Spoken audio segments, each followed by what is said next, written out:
Anyway, now this week's been a bit different from other weeks in the studio. I've actually been working on 2 commissions. One of them being remaking a Scree with a few differences that you'll see, and the other, as the title may suggest, something a little more horrifying.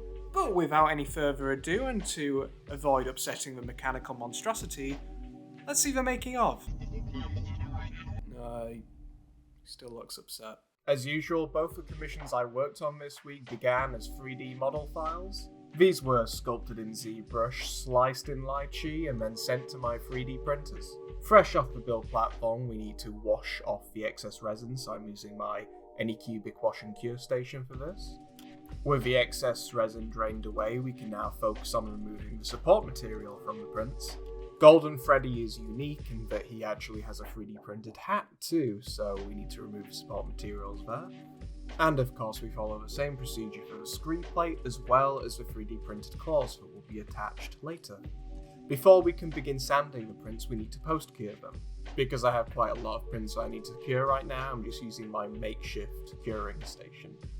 Now that the prints are safe to touch, we can begin sanding. I always start with a pretty harsh metal file just to get rid of all the scarring from the support marks and any excess resin bumps. Then I give those areas a pass over with some 180 grit sandpaper.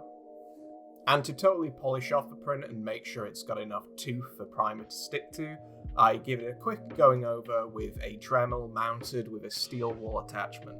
Sometimes with resin prints, especially on the highest raised area, you can get these small pinholes in the print. So for the scree plate here, it's especially noticeable, so I'm using some plastic putty just to fill in that gap.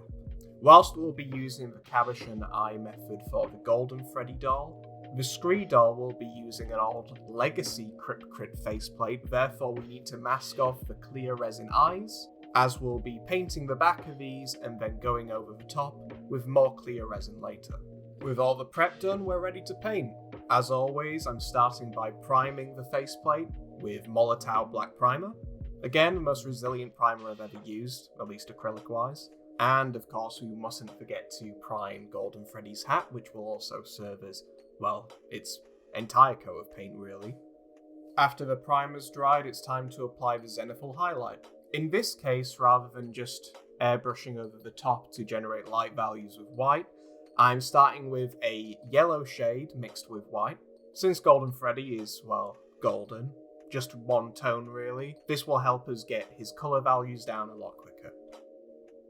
Now I'm airbrushing very light coats of various shades of yellow to add some tonal variety and also to somewhat colour match the body that he will be attached to. Once I feel I've got the right shade of yellow, I start by adding the shading.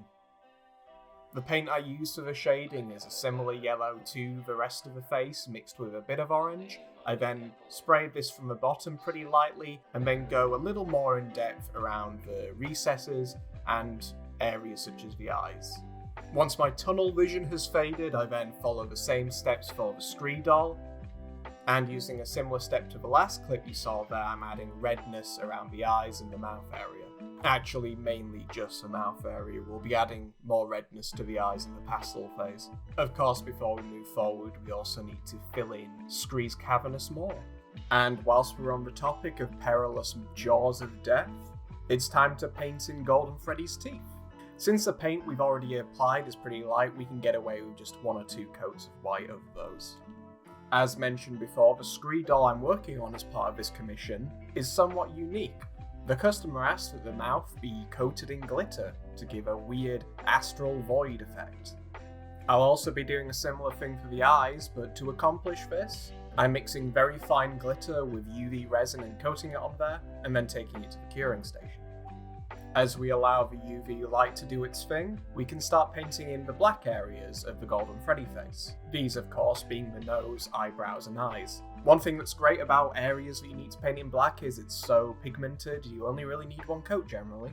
Since we're ready to move on to the pastel phase, I'm going to lock in all that paint with a few light coats of Pledge Clear floor polish. This will act as the varnish. Then we mix some matte Mod Podge into that varnish mix and spritz that on there.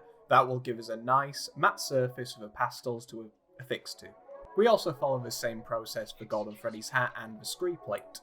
Though Golden Freddy may be ready for the Pastel phase, Scree isn't quite yet. We need to work on his eyes. First, using an X-Acto knife, I carefully remove the masking fluid affixed to his eyeballs. And then, to add a similar glittery finish to the mouth, I mix some of the fine glitter with some clear gloss gel and stipple that on the back surface of the eye. Apologies, I forgot to film this part, but it's a very similar process I took with the mouth. Once that gel has dried, I use the airbrush to actually paint in the colour of the eye, in this case, blue. The final effects of this process will be visible once we coat the eye in clear UV gel. But for now, whilst we have him in hand, we might as well start applying the pastels. As mentioned before, I'm adding some redness to the eyes. I've sanded down some pastel chalk and I've mixed black with red to get a nice dark red tone, and using a makeup style brush, I'm applying it around the eye. Using a somewhat finer brush, I'm also applying that same tone around the crevices of the teeth. Scree is a pretty simplistic design, so we don't really need to go any further with the pastels. However, Golden Freddy is a somewhat different story. This time we're going with a much harsher black, and we're targeting all the cracks, crevices and recesses of his aged face. I like to take my time with this step, as if you apply too much pastel too early, it can go on way too thick and you'll have a very hard time blending it out, and you'll really just end up with an ugly smudge look. To seal in the pastels, we just repeat the same varnishing step we took before. Since we just applied some matte varnish, we need to re-add the gloss to the mouth area of Scree, and the customer also wanted the teeth to be glossy too. So for that we're just using UV clear nail polish gel, and we're using this exact same gel to gloss coat the eyes and finally see the effect of the glittery eyeballs.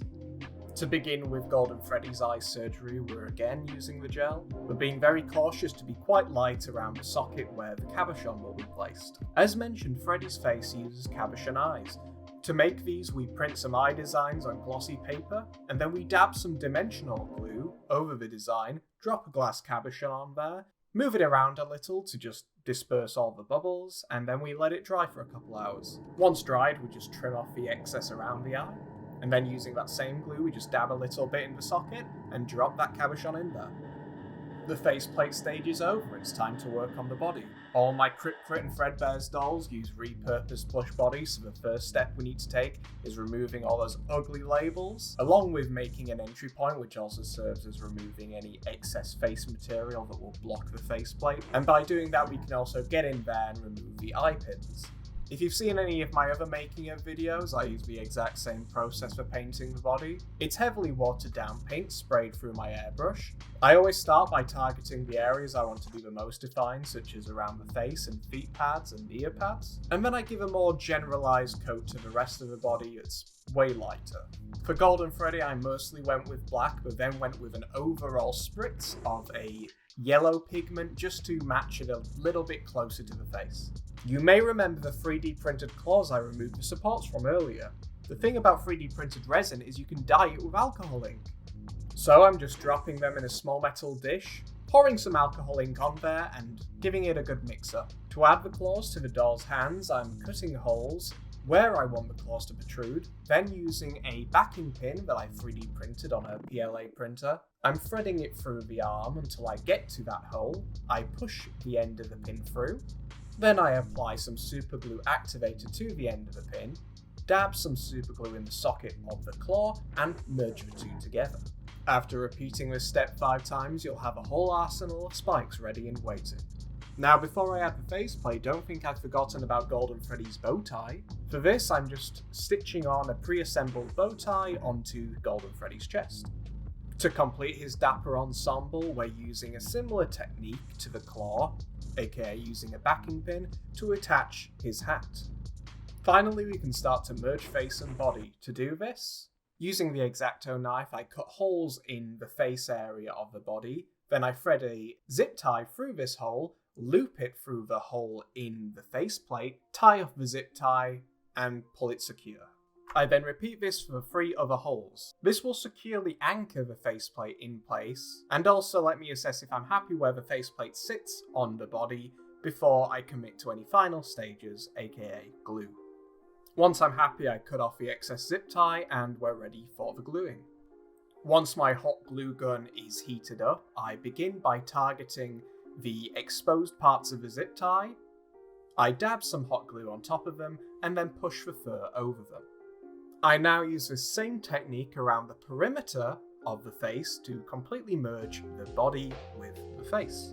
And once I'm finished here, well, the dolls are finished. So let's take a look at them.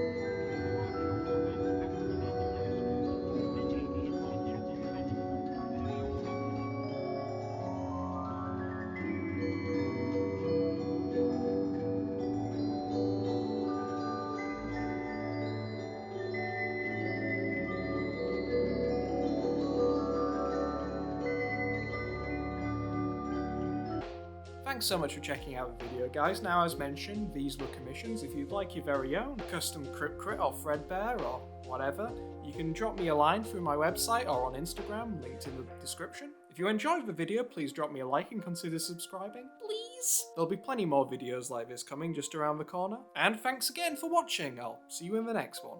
Bye!